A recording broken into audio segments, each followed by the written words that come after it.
yung hair follicle test, no? Hair follicle test. Pumapayag na ang Malacanang na mag-hair follicle test si BBM. Bravo! Clap, clap, clap, clap. Galing after 4 years. Pumayag bigla, no? Di ba something? Ano analysis niyo doon? Pumayag bigla after 4 years na sinasalag. No, I won't dignify that claim. No, I will not go through a hair follicle drug test. Ngayon bigla payag sila, no? Why? Kasi sigurado sila negative na resulta. Why? Kasi yung totoong hair follicle mo, naka-freezer. Question mark, naka-freezer. Yung mag-hair follicle test gayon, civilian. Hindi bangag. Therefore, negative. Negative yan. Kaya nakasano pala nila, no? Mag-hair follicle drug test ngayon. Then, papalitawin nila na pagkanyari negative, lahat ng sabing bangag yan, kayo, si BP, sino si Marlica, ako, lahat yan, lahat. Bangag, lahat kayo destabilizer. Nakalangin kasuhan lahat. Ganun yung ano nila pala. Iniisip, mga ulul. Mga ulul. Yung mga nagpe-petition sa Supreme Court ng mandamo, sabayin nyo na. Habulan nyo. Pati DNA. Pati dental records. Pati fingerprint. Sabay-sabay na because there is a strong possibility that the one that we're dealing with in Malacanang, the one who you say that will undergo a hair follicle drug test is not the president. It's the double. Si double O, 001. Kaya, kung pwedeng habulan nyo mandamus, habulan nyo. Total, pumapayag sila sa hair follicle drug test. Bakit hindi sila papayag? Sa fingerprint, sa dental record, mga ganun ba? Sa DNA test, di ba? Pati yung simpleng blood type O kung ano yung blood type, baka iba yung blood type niyan doon sa medical blood type ni BBM, yung on record. Ewan natin, kung parehas din, marami pang way para mabisto, malaman yung katotohanan. Total, pumapahig sila sa hair follicle. Ano ba yung pumayag ka sa dental records? Sa DNA? Mas sa yun Suggestion lang sa mga sa mga nag-petition for mandamus. Kung pwede habulan nyo. Additional. Ewan ko kung paano term nyo dyan, mga lawyer. Addendum, ganun. Pero, ako ngayon, ang piling ko, talagang ang lakas ng loob nila, papayag sila medical hair follicle drug test, ibig sabihin talagang dedo na. Talagang naka-freezer na. Ang lakas ng 4 na taon niya sinasalag ni BBM. No, I will not justify that. Diba? In spite of all the white powdery substance dito, tumutuloy yung uhog, dumudugo yung gilagid, may dugo yung ngipin. Bigla ngayon, payag sila hair follicle. Lakas ng loob, Kasi, alam nila negative yan. Kasi, yung isasubject nyo sa hair follicle drug test, hindi yan. At ilalagay nila sa history, lakas ng loob niya, yung employ nila para maging mailagay sa history na negative siya for a drug, cocaine news. Suggestion, gusto niyo talagang malaman nasa si BBM, gusto niyo talaga kung totoo yan si BBM, napakasimple yan, Malacanang, tumawag kayo ng international press con. International, wag lang local, small time and local. Para walang kaduda-duda lahat. Malacanang, suggestion ko sa inyo, tawag kay international press conference and then sagutin niyo lahat ng tanong. BBM as the President of the Republic, sagutin mo lahat ng tanong. Kasi kung ikaw talaga si BBM, at ikaw ay alive, buhay na buhay, at hindi ka nakakabaong, hindi ka naka-freezer, somewhere, question mark, masasagot mo lahat ng tanong. Internationally, locally, lahat na nandun, magtatanong. Tingnan natin kung masasagot mo lahat yan. From the time ng tatay mo, childhood mo, yung lahat ba, yung pinag-usapan ninyo ni Biden, no, pinag-usapan ninyo ni sino yung mga defense minister na yan, yung mga kadil sa Australia, sa Japan. Sige, tignan natin kung masasagot mo. Because yan double, hindi kaya eh. Hindi niya kayang masagot. Bopol pa, bopol. Hindi pa alam. Hindi pa yan na totally nakaka-settle. Kaya hindi pa alam lahat ng nangyari sa 4 na taon. And the previous years ng buhay ni Marcos. Kung confident kayo na yan talaga si Marcos, patawag ka international press conference. Imbitahin nyo lahat para sagutin niya lahat. The truth of the matter is, hindi nyo kayang gawin yan because tatatakot kayo. Mabubuta yung inyong manok. Mabubuta. Do you know what will happen if President Trump finds out that he's dealing with a fake president? An imitator? A clown?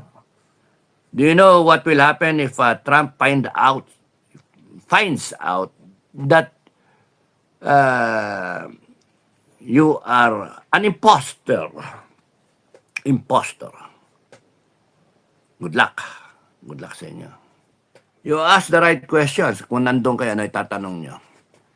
Submit ka ba ng simpleng fingerprint mo? Tingnan natin kung ikaw talaga yon. Kasi may fingerprint somewhere si BBM. Tingnan yung dental record mo. Tingnan natin kung ano talaga. May dental record si BBM. Are you willing to submit to a lie detector test? Para lang malaman natin once and for all, totoo ka bang BBM o isa kang double. Diba? Let's go to dates. Ano yung mga dates na may importante? Kailan kayo ng first date ng asawa mo? Kailan saan kayo nagkita? Ano yung circumstances? Because those are things na hindi mo talagang, hindi mo talagang basta-basta maaalala sa dami nun. Because ang totoo, madali dito, nasa memory bank. Ma-access niya kaagad.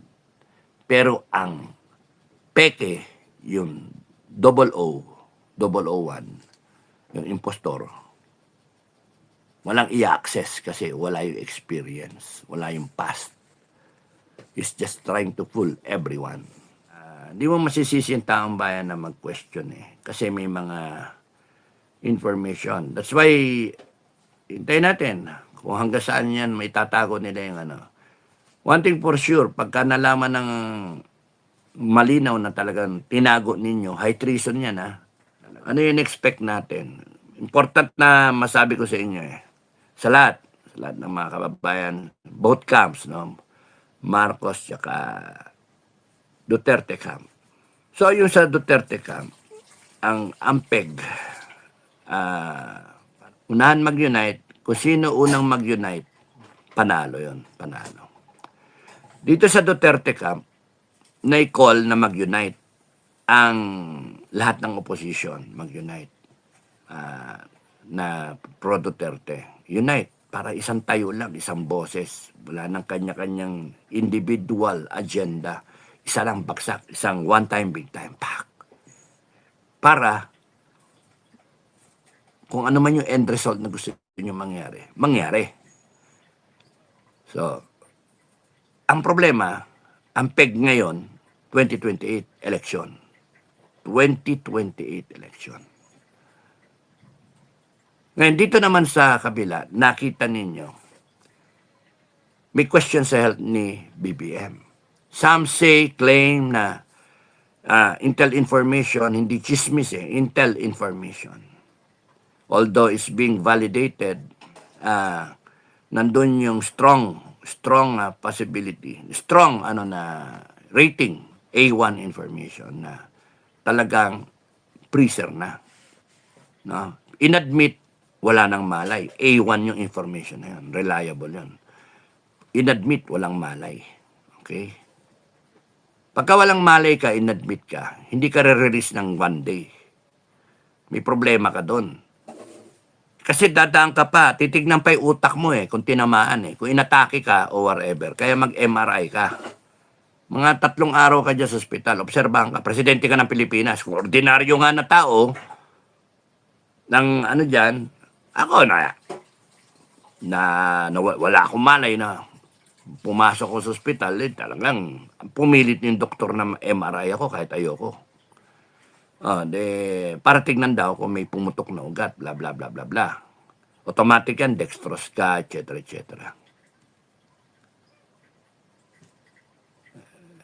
Yung dapat na pinakita pa nila, no? Dapat yun naman tinanong pa saan yung dextrose niya.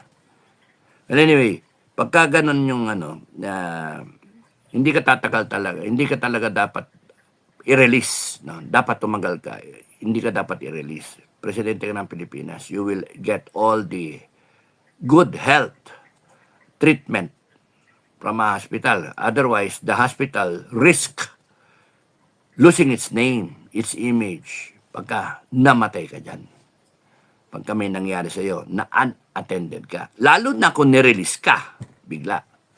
So, yun yung, meron di tama doon Pero sabi, nirelease ka agad. And he's attending his duties, his schedule, no?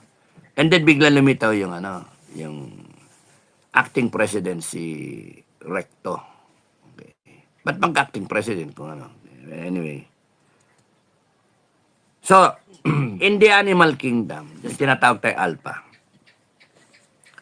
yung leader ng mga leon, leader ng mga buhaya, may alpha, pinakamalaking buhaya.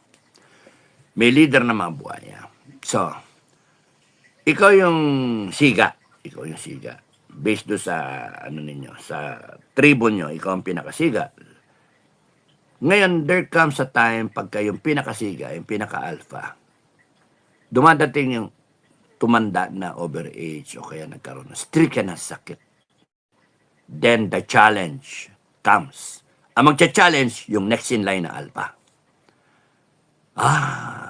Next in line, cha-challenge ka. Duel kayo, banatang kayo. Ganun na sa animal kingdom. Leon, buffalo, mga ganun ba. Basta may alpha. No? Kambing, biligot. Sa amin nga sa herd ng kambing nga, meron kami mga bulugan, meron dong alpha talaga.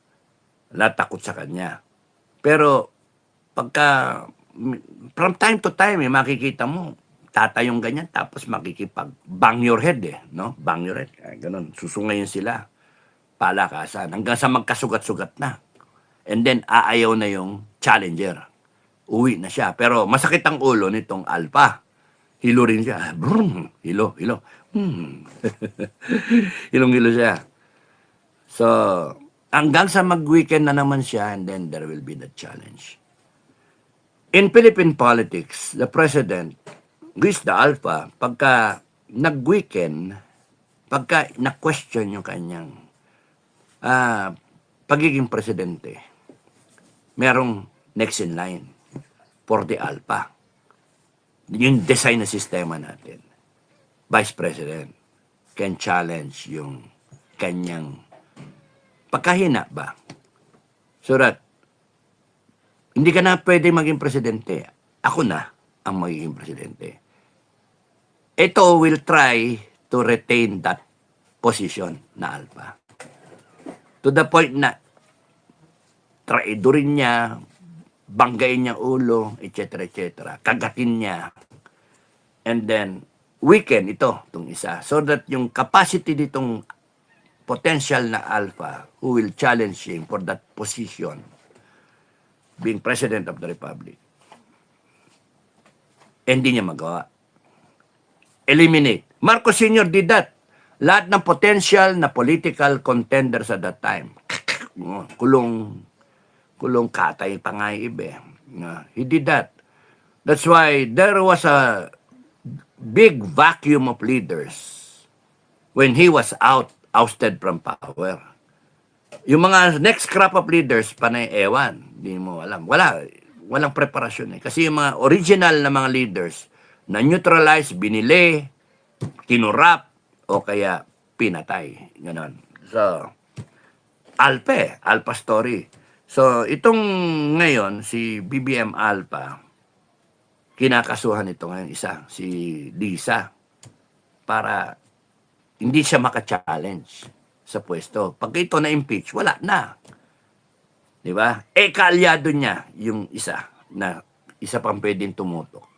Kaalyado niya. Na may secure siya pagka ito ang naging alpha at weekend siya, protektado siya nitong panibago. Pero pagdating dito kay Inday Sara, the challenger, hindi siya mapoprotektahan. Hahabulin pa siya. Katay pa siya. Doon sila takot kaya ayaw nila kay Inday na makaupo. Okay. What am I getting into? Ewan ko, nakalimutan ko na Now, pagka yung Alpha weekend, may istorya na patay, o kaya may istorya na naghihingalo, o kaya naka-prison na. Now, naka-double na yung Alpha. May double na. Yung mga kasama niya dito, kalyado niya, nakita may weakness, nakita may bakante. Babakante. Ngayon, ayaw din nila na umupo itong challenger. Kasi mapapasama rin sila. Damay sila. Yun yung question mark sa kanila. Yun yung nangyayari. So, kasi Inday Sara hindi makakaupo by way of impeachment. Fine with them. Paano kunyari makaupo ito? Ayaw nila. So, ano yung tanong ko kanina? 2026 hanggang 2028, it appears that there is a vacuum. Merong question mark. From 2026, right now, na sinasabi ko sa previous vlogs, to 2028, where there is supposed to be a presidential elections, na doon nakapokus, Inday Sara will run for the presidency, and now, ito yung senatorial slot, ito yung ganito, kumpanya na pinag-uusapan. Yung mass base support. Para to secure the boto for 2028. By doing so, there is seemingly, hindi natin alam. Ako nagsasalita lang, pwede akong mali. There is a vacuum 2026 to 2028.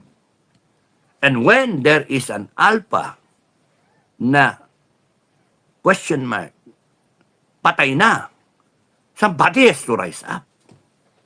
Somebody has to rise up. Pero itong alpha na to, yung incoming alpha, hindi pa makatayo. Ewan natin kung bakit. Hindi natin alam. Bakit nga ba? Kasi i-challenge lang yung, ano ba yan? Double ba na yun dyan? Patay na ba yan? Etc. etc. Hindi natin alam. The thing is, ang malinaw, everyone is gearing up for 2028. Thereby, hindi na-address yung 2026 to 2028, which puts into question, magnanakaw pa ba? May additional pang nakawan? Nga nagre-reklamo tayo Kaya nga tayo nag-iingay. Kaya tayo nagagalit. Mga PI na mga yan. Ninakawan tayo. Binuaya tayo. You're talking about estimated 2 to 3 trillion ang nanakaw. Kung kalahati ng budget ang nanakaw, you're talking of 2020, ano nga yan? 2022, 23, 24, 25, 26, 4 na taon. 4 na taon, 4 na budget up. Across the board, average it out. Simple mathematics, average it out. 6 trillion. Kasi may 6.8 may 6.5, may 5 point something. O di average mo, 6 trillion. 4 years, 24 trillion ang pinag-uusapan. Question, kung ang ninakaw ay kalahati, you're talking of 12 trillion. Kung kininakaw ay 30%, you're talking of 8 trillion. Ang nakaw in a stretch of 4 years. Ngayon, kung hayaan pa natin yan, 2 more years to go, you're talking of another budget, another 6 trillion, 6 trillion, 2 taon yan, 12 trillion. So, another 6 trillion ang mananakaw. Kung kalahati ninanakaw. Remember sa Ghost Project, sa flood control, may 100% ninakaw. Wala ngang bakal o simento eh. Wala nga labor eh. Wala ka ng preparasyon eh. Kinuha lahat yung pera eh. So, lagay na lang natin, 30%. You're talking of a past overall budget, 23, 24, 25, 26, 6 trillion bawat taon, average. 6 times 4, 24 trillion. 1/3 nun ninakaw. Doon na lang tayo. 8 trillion. Nanakaw na in the 4 years. Saan napunta yung pera? Sa bulsa nila lahat. Lahat sila kanya-kanya. We're talking of lahat na to. Hindi lang yung DPWH. Lahat na to. Kasi you're talking of overall budget. Hindi lang yung budget ng DPWH. You're talking of 6 trillion. Lahat. Lahat ng budget. Across the board, you're just thinking logically na kung 30% ang ninakaw ng overall budget, sa 6 trillion, 30%, 2 trillion. 4 na taon, 8 trillion ang nanakaw. Sa overall na budget ng 4 na taon, 6 times 4, 24 trillion. 8 trillion nanakaw sa 24 trillion sa 4 years na dumaan. Kung mula 2026 to 2028, magnanakaw pa yan, another mag 12 trillion, 1/3 nun. 4 trillion pa yung mananakaw. Kung di sila kakalma. Imagine, and in span of 6 years, logically, ang lalabas, 12 trillion yung manakaw sa atin. Now, babalik tayo 2028, wala, nandyan tayo. Doon tayo gagawa ng action by your boto. Sisiguraduhin nyo mananalo na si Inday Sara. Sisiguraduhin nyo mananalo yung mga senator na gusto nyo. Pero maghintay kayo 2 taon. 2 years to wait. Meanwhile, tuloy ang ligaya, tuloy ang nakaw. Papayag ba kayo nun? Question, papayag ba kayo nun? Na 2028 pa, bakit hindi ngayon? Ano yun, resign tayo? Resigned na tayo na sa 2028 pa kikilos ang taong bayan? By elections. Paano kung di mangyari eleksyon? At gera na ng buong mundo. Paano kunyaring walang himala? Wala talaga. Dilaya ng COMELEC. Hawak pa nila yung COMELEC, di ba? Kung kaya nilang dayain yung question mark, yung midterm elections, Duterte, 3 na nga nanalo, di ba? Duterte, 3 lang ang nanalo. Kaya nilang gawin yun. Paano na? So, 16 million yung supposedly na sinasabi nila na disenfranchise. 16 million. Sipin mo kung ikaw, 32 million, 16 million tanggali sa'yo. Mapunta doon sa kabila. Patay ka. Kung 32 million minus 16, boto mo magiging 16 lang. Tama ba? 16 million lang. O 16, 32 minus 16. 16 million. Imagine, yun lang magiging boto mo. Yung kalaban mo, baka yun ang maging 32 million. Di natin alam eh. Di natin alam. That's why ang dyan, I wouldn't put my faith so much on 2028.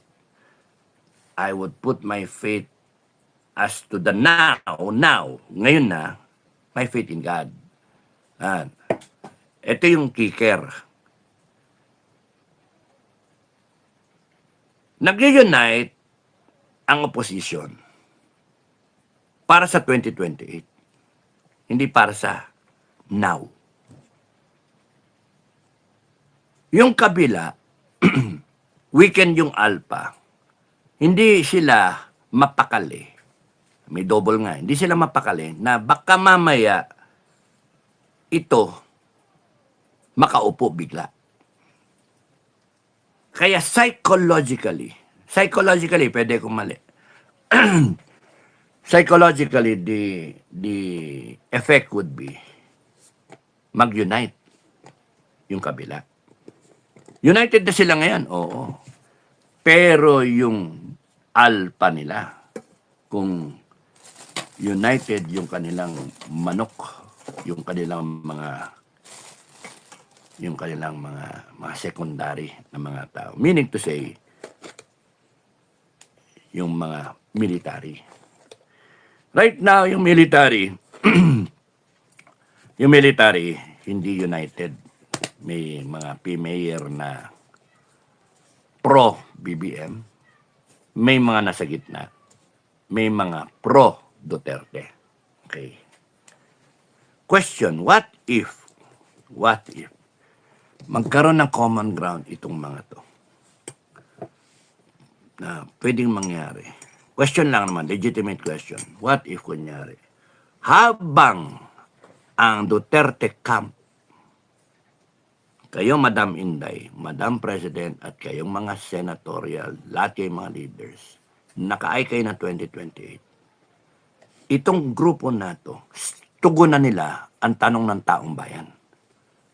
2026 to 2028, kami solusyon. Kasi kayong mga kababayan, dinadala nila sa eleksyon 2028. O sige, magkaroon tayo eleksyon 2028. Pero in 2026 to 2028, nga kayo, kami ang solusyon. Paano kunyari mag-unite ang lahat ng retired na military, lahat ng active military, police, etc., etc., P-mayor, non-P-mayor, enlisted men? Because walang mangyari at hindi na natin pwedeng ibigay sa mga politiko hindi natin pwede iasa. Kasi kita nyo yan, yung mga politiko, 2028 lang iniisip. Pero hindi nila iniisip yung ngayon at hanggang 2028, mga kababayan, nga kayo ngayon. O ito kami. Ayusin namin. 2 taon na yan. 2 taon na yan, maghuhunta kami. Pwede kaya yon? They present themselves as the solution because they are able to unite. Itong isa, hindi maka-unite. Doon sila nag-unite sa 2028. Itong isa, mag-unite mula ngayon 2026 hanggang 2028. Then they will bring change to the country. It becomes viable for those yung mga tahimik, kasi ang common ground natin, gagawin Pilipinas, binaboy ng politika, ninakawan tayo. Gagawin politika, damay lahat ngayon. Across the board, the whole spectrum. Marcos, Dilawan, Pulahan, Pinklawan, CPP, NP, NDF, yung spectrum na yan, and then pagdating dito, Duterte. Lahat yan. Bangayan nilang politika, away-away. Tingnan nyo nangyari sa bansa natin. Impeachment, eleksyon. Yun yung peg ngayon. Tama na. Yan, babanatan. Kunyari, tama na. And then you have a figure there or a group of men, a group of commanders, a group of officers retired or active who challenge the alpha. Na alam nila, wala na. Dedo na. Alam nila dyan, yun ang alpa-alpahan. Yung pick. They want to ensure na hindi rin ito makaupo. Bakit? Delikado sila pag umupo ito. Kasi nakinabang din yung iba. So they have to have that common ground and then convince people na, paano ko ba sabihin yun? Convince people na kalimutan muna natin yung anong side kayo. Pilipino muna tayo. Tapusin natin yung problema ng Pilipinas. We ensure you, Filipino people, that we will bring change. We will reboot the country. Paano kung gano'n ang peg nila? Na mula 2026 hanggang 2028, aayusin nila. Anyway, yung champion ninyo, 2028 inisip. O di iboto nyo sa 2028. Patakboy nyo. Lahat naman gusto tumakbo sa 2028. Di patakboy nyo. Meanwhile, kami, we will be busy ayusin 2026 to 2028. Meron kayang ganyan na usapan? Meron kaya ganyan na possibility? Psychologically, because the alpha is in question. The challenger, alpha, doesn't want to challenge. 2028 pa. Then comes another challenger, a junta. A group of men or women, a group of retired soldiers, military men, and active, and some politicians, some cabinet secretaries, some former ganyan-ganyan, who agree na tama na muna yung politics. 2020, malayo pa yan. Ayusin muna natin ang Pilipinas ngayon. Could it be na may ganong usapan? Nagtatanong lang ako, mga kababayan. Naisip ko lang kanina eh. Kasi pagka 2026 to 2028, there is a vacuum, merong hindi natutugunan. Yung hirap ng taong bayan mula ngayon, kaya yung tugunan yung 2028, tatakbo kami. Pero paano ngayon, mula nung 26 ngayon hanggang 2028 na everything is in question na, taas yung everything, etc. Mabadya yung gera, may crisis, etc. We're not prepared for the biblical setting, timeline, etc. Ninakawan tayo. Ano gusto niyo pa? Nakawan tayo? Another 4 trillion ang nanakawin. Kasi di ba 6 trillion, 2 taon na budget, di ba? 12 trillion, 30% nun. 4 trillion, dagdag mo sa estimated, 8 trillion na ninakaw. 12 trillion lahat-lahat yung ano na yan. Papayagan natin yun. Paano yung taong bayan? Ay pumayag. Ay pumayag ng taong bayan. So, magkakaroon ng linya. Nagkakaroon ng linya itong idea na magkaroon ng junta. Kasi hindi nyo tinutugunan yung vacuum ng 2026 to 2028. Nga ang tao. Galit na yung tao. Galit sa administration. Ngayon ito, question mark lang dyan. Sino ang head ng junta? Civil military junta. Will the Vice President be invited to the junta as a figurehead? Sige, ikaw muna mag-presidente, ganyan-ganyan. Para they will not feel the repercussions of the 32 million na bumoto. To prevent a bloody civil war, etc.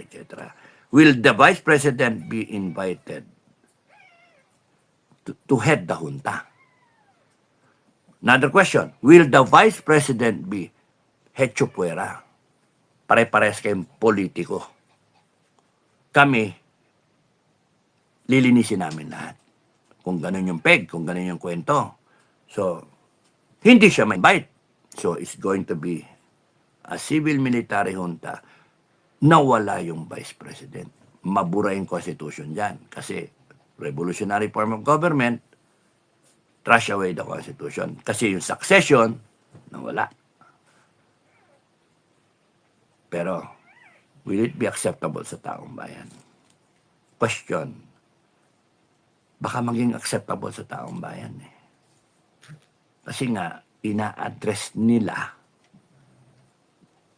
baka a-addressin nila yung tanong ng taong bayan. Danao. Hindi yung Danao na retired na 4-star. Si Danao.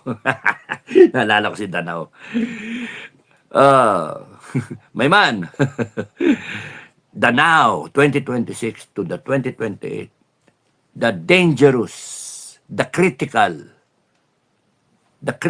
timeline, the vacuum that is being created, the absence of leadership. When there is an absence of leadership and people are suffering and the economy is on the direction na pabagsak talaga, people become desperate. Right now, people are desperate. meron na mga desperado mo utang na kaliwa kanan, etc., cannot maintain yung ano.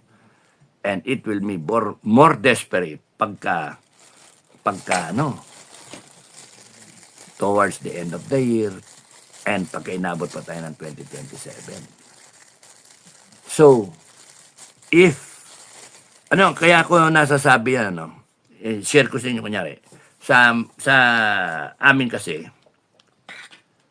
gugulat ka, batang tao sumusuporta sa NPA. Simple. Ang gobyerno nandito sa syudad.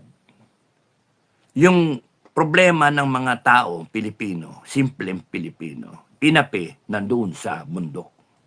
Hindi naman pupunta yung pulis doon. Hindi pupunta yung judge. The injustice is happening all over the country. Here you are, you have the NPAs.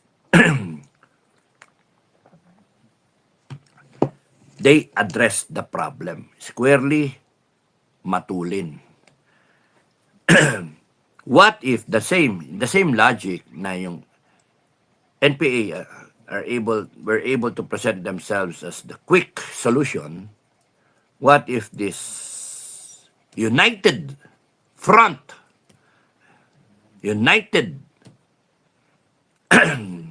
gamitin yung united na mga retired and active officers of the PNP and the AFP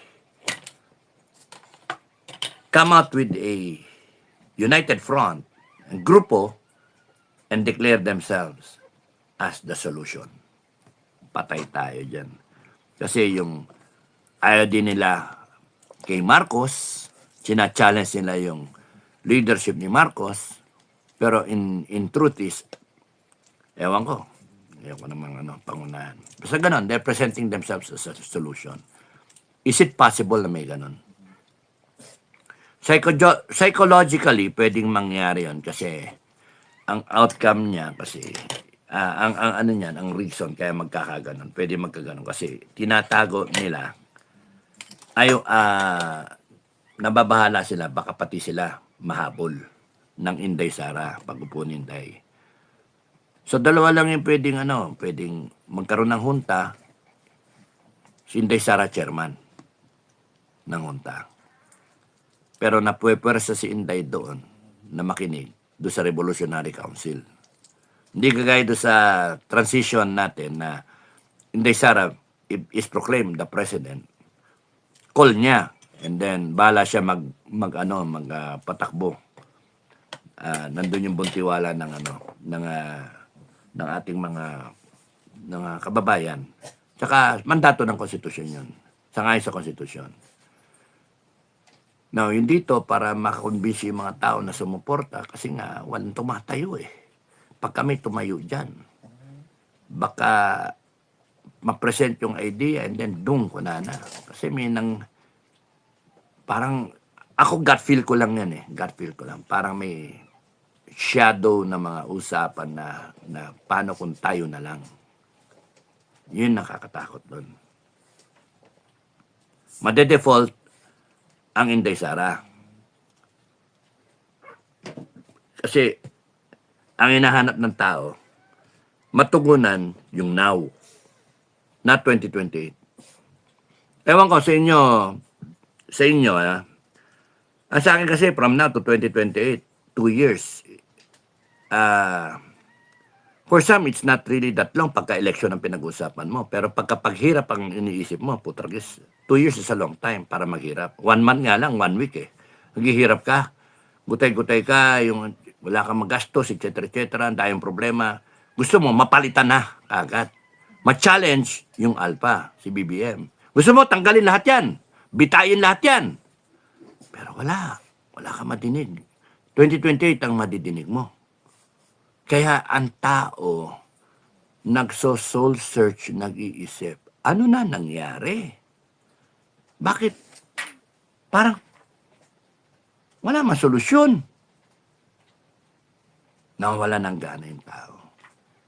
And that is the dangerous situation wherein may biglang alpha na lumabas, challenger, and then present themselves, kami ang solusyon. Wag niyong problemahin. magkaroon tayo ng eleksyon talaga sa 2028. Hindi na snap elections, talagang national elections 2028. Ire-reboot namin ang Pilipinas. Ang punto, mula ngayon hanggang 2028, ano, maghintay tayo?